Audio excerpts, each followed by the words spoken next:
I personally fell in love with BJJ very quickly. I can easily see why the hype exists up to this day of people loving it so much that quite a few announce it as the best martial art in the world. After all, Royce Gracie won the first UFC championships mainly by relying on his Brazilian Jiu-jitsu. BJJ is also a key component in UFC and MMA up to this day. I personally experienced as well how powerful BJJ is when rolling with a more experienced practitioner. Martial artists who train without pressure testing and sparring, even for years, can only compare their techniques mainly on a theoretical level in a never-ending debate. In BJJ, if you are not as good as your rolling partner, you will see that as bright as day very quickly by being submitted multiple times. The effectiveness of its techniques and training methods are undeniable in its own realm. Yet the question is it as good for self-defense as it is in combat sports? Having personally practiced one of the least effective martial arts for more than a decade without questioning it enough, believing that it is effective for self-defense, when I woke up to the truth, I decided I will not want to fall into the same hole twice, and that before I devote myself to another practice, I will first roughly question it. And what better way is to do that than to find answers by relying on one of the best experts of their fields. Hi, my name is Rokas, and in this martial arts journey video, I will share what I discovered with the help of self-defense and BJJ experts on whether BJJ works in the street. The question first came to me when I started realizing that martial arts and self-defense are two very separate worlds. I still had a lurking question on where combat sports are found in between the scale, yet first of all, I decided to find the gap between the former two. To find the answer, I interviewed Bruno Orozco, a self-defense expert based in Mexico with years of experience, who also has a foundation in Brazilian Jiu-jitsu. During our talk, Jiu-jitsu came up naturally into our conversation. Bruno said, "A lot of Brazilian Jiu-jitsu practitioners say it's the best martial art in the world. Let's say it is the best martial art in the world.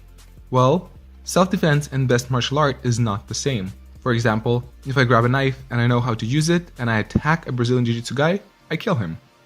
To me, that sounded like a fair point. The Brazilian Jiu-jitsu that I've been exposed to did not teach knife defense. Personally, during my BJJ training, I even haven't been introduced to defending against strikes. At that moment, having a desire to become adept in self-defense, BJJ was my first pick. The talk with Bruno made me question my decision. Yet relying only on one source of information will rarely reveal the whole truth about a subject. Luckily, my next talk was with a martial arts and BJJ legend, Matt Thornton.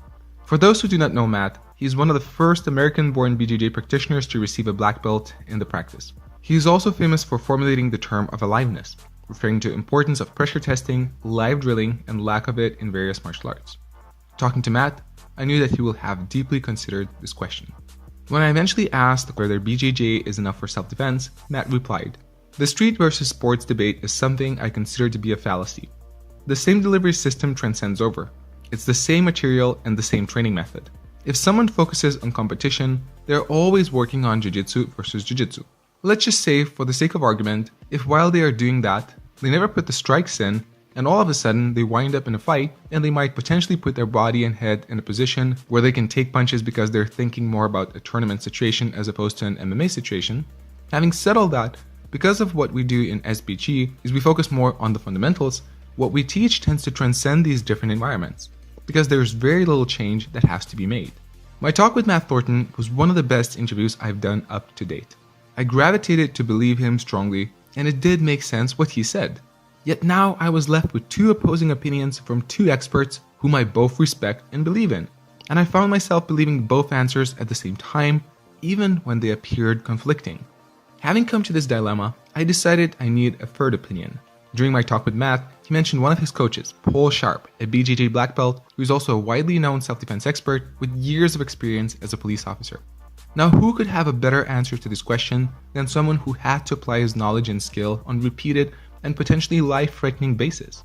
Soon enough, with Matt's help, I was able to reach Paul. This time, one of my main focus points was to figure out the difference and gap between martial arts, combat sports, and self-defense. When I asked Paul this question directly, he answered, "I see that a lot, and I see both sides because I have friends who can articulate both sides of the argument." This was a very interesting moment for me already, which was leading to my final answer, being able to see both sides and picking the truth from each one of them. Paul continued, "I fall more in the camp of, if you have a very deep fighting sports background, then it's probably easier to tweak you a little bit to make you very dangerous in the street. We run these courses where we have guys from all backgrounds, military, police, non-military, and overwhelmingly, the guys who excel are guys who have some kind of combat sports background, because we can tweak them a little bit. We'll have a 2-on-1 or 3-on-1 scenario, and overwhelmingly, the guys that do well are the guys who have a solid background in some sort of combat sports. Now, having this answer, I started to realize that maybe I do not have to choose a single camp, and that maybe both sides are true. That there may be a gap between Brazilian Jiu-Jitsu and self-defense, yet the question now was how big that gap is. It turns out both Bruno Orozco and Matt Thornton already answered most of this question to me. In my first interview with Matt, he said, "The only piece that is missing in BJJ is everything before the fight, and that's a process of education. Things like being aware of your environment, knowing where to go and where not to go, understanding how violent criminal actors will come up and interview you, all that kind of stuff." Bruno Orozco spoke similar, saying, "Self-defense is a different area. It's all about security, strategics, habits. It's a very wide area." It seemed that both experts addressed that there is something that is missing in BJJ training for self-defense, yet that wasn't primarily based only in the technical realm, but yet something which surpasses it, something that can be called personal safety. I feel it is important to mention that we live in the safest times in history. In many places of the world, the chances of being attacked are becoming increasingly low. This does not mean that we should not learn self-defense, but learning self-defense by training martial arts should probably not be the main reasons for doing so. Oftentimes avoiding danger and knowing how to do that may be the best self-defense in itself. And if we are smart and aware enough, we may never need to defend at all.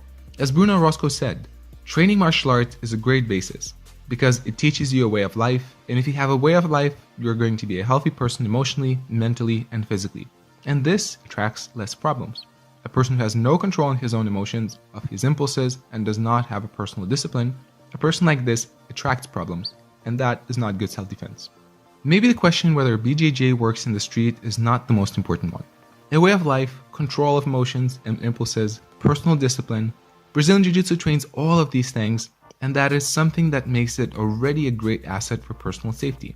Does BJJ work in the street? I think the answer lies somewhere in the middle, like most good answers do. Will a person who trains Brazilian Jiu-Jitsu have an advantage in a street fight or self-defense situation over an untrained person? Personally, I think he will have a huge advantage. He will also probably be much more ripe to add the extra curriculum that is important for self-defense specifically. Yet if one is very serious about personal safety and self-defense, one should not expect one discipline to offer all answers. It is also a responsibility of the practitioner himself to learn about the complete width of self-defense, which includes such subjects as guns, knives, and most importantly, personal safety as it relates to physical violence. Yet if one wants to be able to stay safe and defend himself generally, addressing this question at least once in life to bridge the gap may be all that is necessary. And then training BJJ can simply be training BJJ for the whole benefits that it gives, which includes some skills for self-defense, yet also offers fruits which are far greater and beyond than just the question of whether it works in the street. I also have to stay humble and say that these are just my open conclusions, which I am ready to change as I continue to grow and learn in this path. It is important to question our practice, and it is important to choose our sources. Yet it is also important to learn from our own experience, which I am still just developing in this realm. Nevertheless, I hope that my explorations and insights will benefit your thought process as well, and that by questioning, you will find the best answer for your own self. If you want to check the great interviews which I quoted from, there is a list of sources in the description on the top of the comments. If you like this video, make sure to share it with your friends and martial arts community. Do you agree with the message of the video? Let me know in the comments. If you want more videos like this one, subscribe to the Martial Arts Journey channel. This was Rokas, and I wish you to own your journey.